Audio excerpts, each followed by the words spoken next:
महाभारत युद्ध में छल से मारे गए 5 योद्धा जिनको मारना असंभव था। आज उन्हीं के बारे में हम आपको बताएंगे।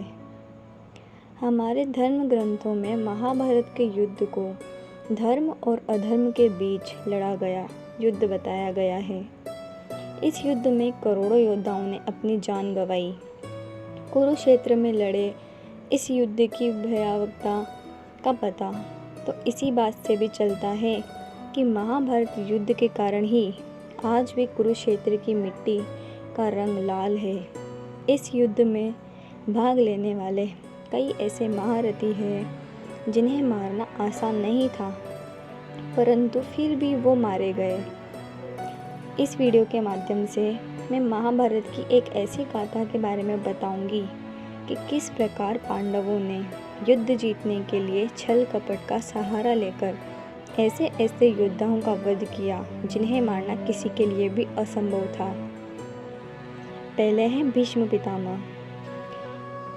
छल कपट से मारे गए योद्धाओं में सबसे पहला नाम आता है भीष्म पितामह का।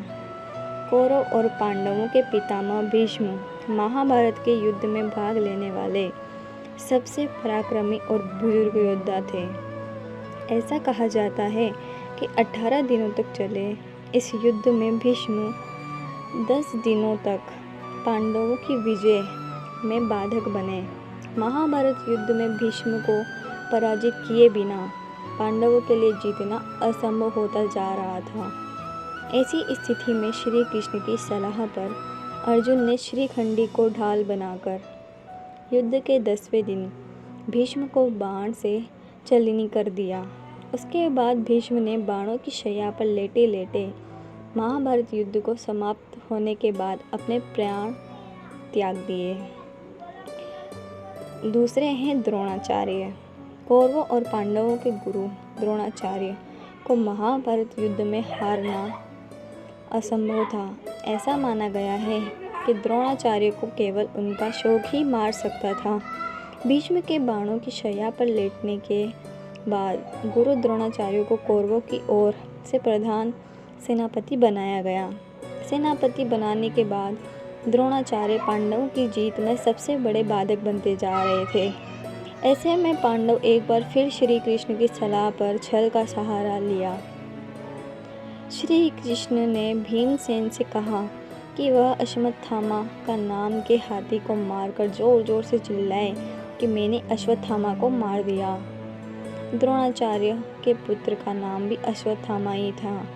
ऐसा सुनते ही गुरु द्रोण अस्त्र शास्त्र त्याग कर जमीन पर बैठ गए। इसी बीच धृष्टद्युम्न ने तलवार से द्रोणाचार्य के सिर को धड़ से अलग कर दिया।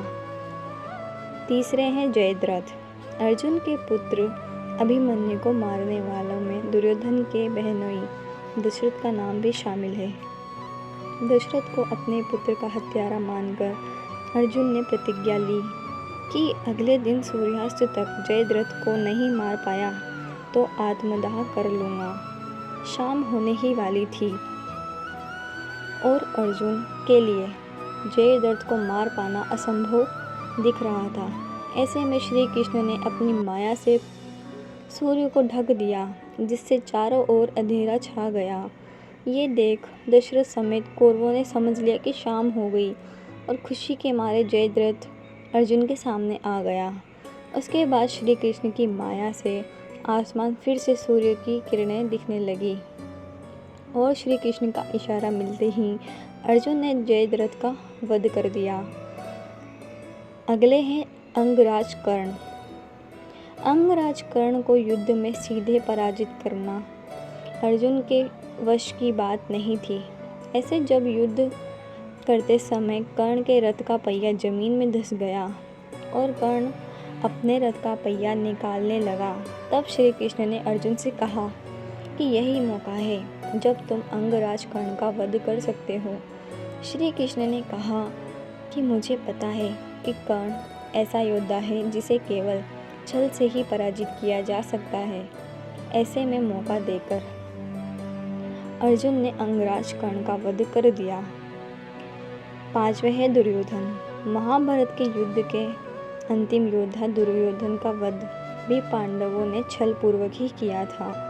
महाभारत युद्ध के अंतिम दिन भीम और दुर्योधन में गदा युद्ध हुआ।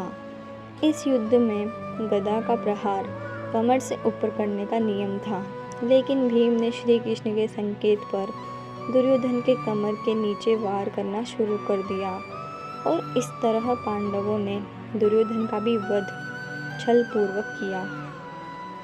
तो दोस्तों, कैसी लगी आपको ये वीडियो? अगर आपको ये वीडियो अच्छी लगी हो तो वीडियो को लाइक करें, और अगर आप हमारे चैनल पर पहली बार आए हैं तो इस चैनल को सब्सक्राइब भी अवश्य कर लें।